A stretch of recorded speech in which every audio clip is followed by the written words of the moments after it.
আসসালামু আলাইকুম রহমতুল্লাহ। লবণের উপরে তদবির করে বশীকরণ।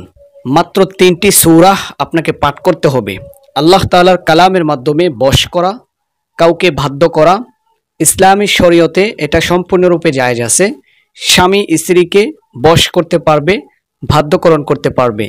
প্রিয় মানুষ, ভালোবাসার মানুষ, আপন মানুষকে যদি আপনি আপনার কথায় ওঠাতে চান, বসাতে চান, তাহলে আপনি লবণ নেবেন। লবণ, এই নুনের উপরে, লবণের উপরে 3টি সূরাহ পাঠ করে, তিনবার পাঠ করে আল্লাহ রাব্বুল আলামিনের দরবারে আকুতি মিনতি করে, যারা অশান্তির মধ্যে আছেন, যারা পেরেশানির মধ্যে আছেন, স্বামী ভালো না, স্ত্রী ভালো না, একজন আরেকজনের মধ্যে সম্পর্ক নাই, মহাব্বত নাই, ভালোবাসা নাই, তারাই আজকের এই আমলিয়াত সংক্রান্ত আলোচনাটি শুনে আজকেই আমলখানা আপনি করেন।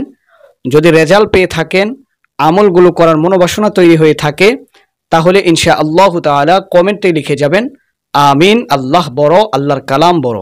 তো আপনাকে যেভাবে কাজটা করতে হবে, লবণটা নেবেন। এই লবণের উপরে আপনি অবশ্যই 3টি সূরা পড়তে হবে। 1 নম্বর সূরা সূরাতুল ফাতিহা। যারা এই আলোচনাটি শুনতেছেন সকলেই পারেন, এই জন্য আমি পড়ে শোনালাম না। 3বার পড়বেন সূরা ফাতিহা, ফু দিবেন। তারপর আপনাকে যে কাজটা করতে হবে, আপনি আয়াতুল কুরসি 3বার পড়বেন। আমি ডেসক্রিপশনে সূরাতুল ফাতিহা এবং আয়াতুল কুরসি বাংলাটা লিখে দেব, ওইখান থেকে আপনারা শিখে নেবেন। তারপর আপনাকে যে কাজটা করতে হবে, আলাম নাশরাহ একটি সূরা আছে, আলাম নাশরাহ লাকা সাদরাক ওয়া ওয়াদানা আনকা উযরাক। এই সূরাটা 3বার পড়বেন, লবণে ফু দিবেন। 3টি সূরা আমি ডেসক্রিপশন বক্সে দিয়ে দিলাম, লিখে দিলাম, আপনারা ওইখান থেকে দেখে শিখে নেবেন ইনশাআল্লাহ তাআলা। তো এই লবণখানা আপনি কি করবেন, 3টা ভাগ করবেন।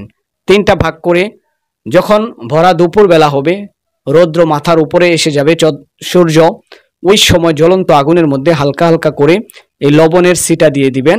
অনেকক্ষণ, অর্থাৎ 10 থেকে 15 মিনিট পর্যন্ত এই 1 ভাগ লবণকে আপনি পোড়াইবেন জ্বলন্ত আগুনের মধ্যে। আল্লাহর কাছে সাহায্য না প্রার্থনা করবেন, নামাজগুলো আদায় করবেন।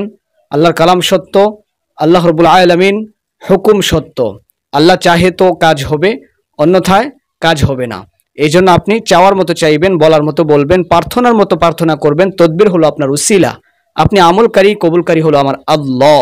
তো দিনদার ভাই ও বোনেরা, ভালো কাজের উদ্দেশ্যে, সহি কাজের উদ্দেশ্যে আপনি আমলখানা করতে পারেন। কবুলকারী মহান রব্বুল আলামিন আল্লাহ আমাদেরকে প্রত্যেকটা বিষয়গুলো বুঝে শুনে আমল করার তৌফিক দান করেন। আমিন।